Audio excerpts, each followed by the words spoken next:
சுவாமி சொல்லுவாங்க. எப்பவுமே சொல்லுவாங்க, போனீங்கன்னா நீ கற்பூரம் ஏற்ற வேண்டியதில்லை, கண்ட பிரார்த்தனை செய்ய வேண்டியதில்லை, கோயிலுக்கு போய் ஒரு தேவாரம் வாயார பாடி, ஒரே ஒரு தோத்திரம் வாயார பாடி முடியலையா பாடுறவங்கள கேளுங்க, கேட்டு வச்சிருங்க. கேட்டீங்கன்னா நம் கிளை கிளைக்கும் அரண்நாமம் கேளாய், நம் கிளை கிளைக்கும் கேடுபடா திறமருளி கோலாய நீக்கும் அவன் கோயிலி என் பெருமானே. இப்ப நான் சொல்றேன், நிறைய படிக்காதவங்க கூட, நீங்க நிறைய படிச்சவங்க தான், நான் படிக்காதவங்க தான், இருந்தாலும் சொல்றத கேட்டீங்கன்னாலுமே அந்த கேட்கிற புண்ணியம் நம்மளை மட்டும் சேராதான். நமக்கு பெண்ணு கொடுத்தவங்க, பெண்ணு எடுத்தவங்க, 16 சொந்தம் சொல்றோம்ல, அந்த 16 வகையான பந்தமும் நமக்கு நன்மை செய்யுமா. நாவுக்கரசர் ஞான சம்பந்தர் சொல்றார், சொன்னது ஞானத்துக்கு சம்பந்தமானவர் சொல்றார் நமக்கு. அதனால வழிபாடு நடத்தணும்னா ஒரு ஆலயத்துக்கு போய் முதல்ல பலிபீடத்துல வணங்கிட்டு, அதிகார நந்திக்கு வணங்கிட்டு, சுவாமியை பார்த்துட்டு அங்க என்ன வரலாறு முதல்ல தெரிஞ்சுக்கணும். வரலாறு தெரிஞ்சு ஒரு குறிப்பு வச்சு, இந்த தேதி இங்க போறோம், இந்த சாமியை பாடுறோம், அங்க இந்த பதிகை கிடைச்சிருக்கு, யார் பாடியிருக்காங்க, அந்த பதிகத்தை பாட முடியலன்னாலும் இப்ப நிறைய வசதி இருக்கு ஸ்மார்ட் போன்ல, நிறைய அந்த பதிகை போட்டீங்கன்னா அது கேட்கும். அதை கேட்டுட்டே நம்ம அந்த பதிகத்தை பாடிட்டு அப்புறமா சாமியை போய் வணங்கினோம்னா இன்னும் ரொம்ப சிறப்பு. அதுதான் சிறப்பு. நீங்க பெரிய செலவே செய்ய வேண்டியது சாமிக்கு, அன்பா ஒரு தேவாரம் பாடினாலுமே போதும், பெரிய செலவு செய்ய வேண்டியதே இல்லை. அப்பேற்பட்டது இந்த திருமுறை. திருமுறையே சைவ நெறி கருவூலம், தென் தமிழின் தேன் பாதாகும். திருமுறைக்கு மேல தேனும் பாக உலகத்தில் இனிப்பே கிடையாது. திருமுறையே கைலையின்கள், கைலாயத்தில் யாரும் போய் முற்றோதல் பண்ணல, ஆனா தமிழ்ல பாடினார் சேரமான் பெருமான், சுந்தரர் பெருமான். சிவபெருமான் செவிமடுத்த செந்தமிழ் வேதம், தமிழ் வேதம் தான் திருமுறை. திருமுறையே சிவபெருமான் கரம் வருந்த எழுதிய திருவாசகம். திருவாசகம் எழுதுறதுக்கு மனுஷனால முடியவே முடியாது, அதனால சிவபெருமானே வந்து எழுதுன அப்பேற்பட்ட திருமுறை.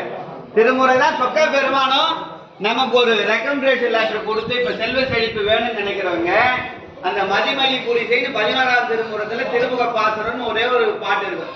27 பெருமக்கள் பாடினது திருமுறை. 26 அடியார் சிவபெருமானார் ஆலவாய் சொக்கநாத பெருமான் ஒரு பாட்டு பாடி வச்சு, இந்த கூட்டத்துல நானும் ஒரு ஆள் இருக்கணும், அப்பேற்பட்டது இந்த திருமுறை.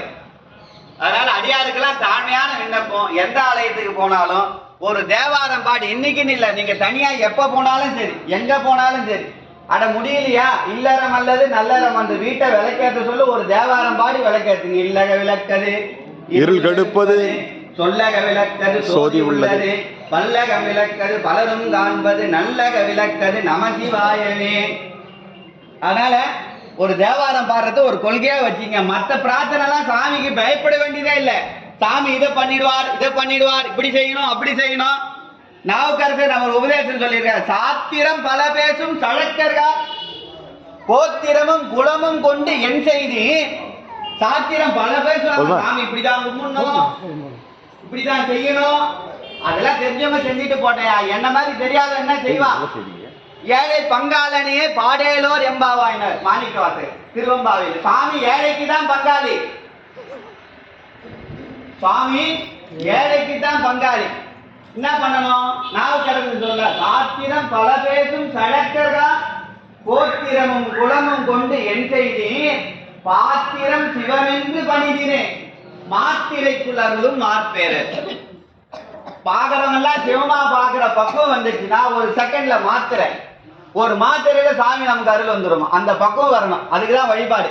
அவங்க இப்படி செய்யறாங்க, இப்படி கர்மம் இப்படி கிரியை செய்யறாங்க, அவங்க தீட்சை பெற்று செய்யறாங்க, 16 அங்க விடுறாங்க, நிறைய பூசை செய்யறாங்க. நமக்குலாம் அப்படிலாம் இல்ல.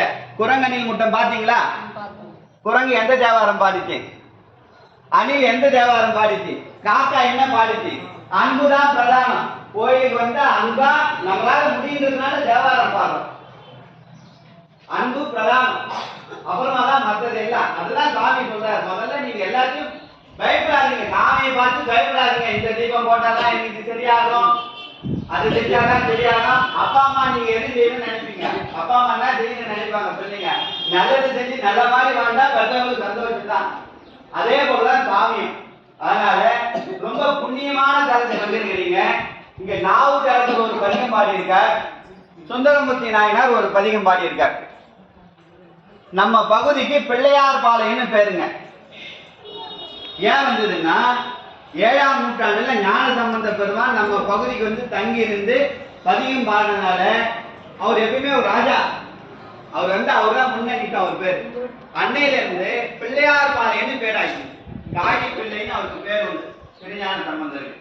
அவர் வந்ததுனால நம்ம பகுதிக்கு பிள்ளையார் பாளையம். அதுக்கு முன்ன ஏதோ ஒரு பாளையமா இருந்தது, அது நமக்கு தெரியல. ஞான சம்பந்தம் வந்து தங்கிட்டு பதியம் பாடினால பிள்ளையார் பாளையம் இந்த பகுதிக்கு பேர். 7ஆம் நூற்றாண்டிலிருந்து ஞான சம்பந்தருக்கு முன்ன நாவுக்கரசர் வந்தாருங்க தொண்டை நாட்டுக்கு. ஞான சம்பந்தருக்கு முன்ன நாவுக்கரசர் வந்தார். நாவுக்கரசர் வந்த பிற்பாடு தான் ஞான சம்பந்தர் தலையாத்தர் வர்றார். அவர் வந்த பிற்பாடு இங்க தங்கி இருந்து பதிகம் பாடினார். அங்கத்தே பாடினார். அந்த தென்கோடியில ஞான சம்பந்தர் கோயில் இருக்குங்க. தமிழ்நாட்டுல ஞான சம்பந்தர் தனி ஆலயம் ரொம்ப ரொம்ப ரொம்ப அரிது. 2ஓ 3ஓ தான் இருக்கு சாமி தனியா. இங்க சாமி தனி சண்டையில வீட்டு இருக்கிறார். அங்கிருந்து பதிகம் பாடினார். இந்த கோயிலோட வரலாறு, திருமால் எல்லாம் வாங்கிட்டார். தங்க சக்கரம் மகாலட்சுமி எல்லா சம்பத்தை வாங்கிட்டார். சிவனேன்னு இருக்க முடியல. சிவசாயுவத்தை வேண்டி சுவாமியை வேண்டி தவம் இருக்கிறார் மூலவர் திருமேச்செல்லிநாதன். ரொம்ப ரொம்ப ரொம்ப ரொம்ப ஆண்டு, ஆயிரக்கணக்கான ஆண்டு தவம் இருக்கிறார் சுவாமியை வேண்டி. சாமி உன்னை போல நான் சிவசாருவம் வேண்டும் அப்படின்னு வேண்டி ரொம்ப நாள் தவம் இருக்கிறார். சுவாமி தவத்துக்கு வச்சு, திருமாலே என் அடியார்ல சிறந்தோய், என் அடியார்ல சிறந்த அடியார் திருமால் தான் அப்படின்னு சாமி சொல்றார். சொல்லிட்டு உன் எண்ணெய் ஈடேறும். இப்ப ஈடேறார். காளி மாநகர் கவுனியர் குலத்தொரு காலை ஏழிசை ஞான சம்பந்தன் எம்மடியான் இங்க வந்து பாடுவான். அப்போ என்ன ஈடேறும். சாமி வரம் கொடுத்துறார். எப்ப ஈடேறும்? ஊழி போய் அதுக்கப்புறமா நடக்கும். சாமி வரம் கொடுத்துறாரு.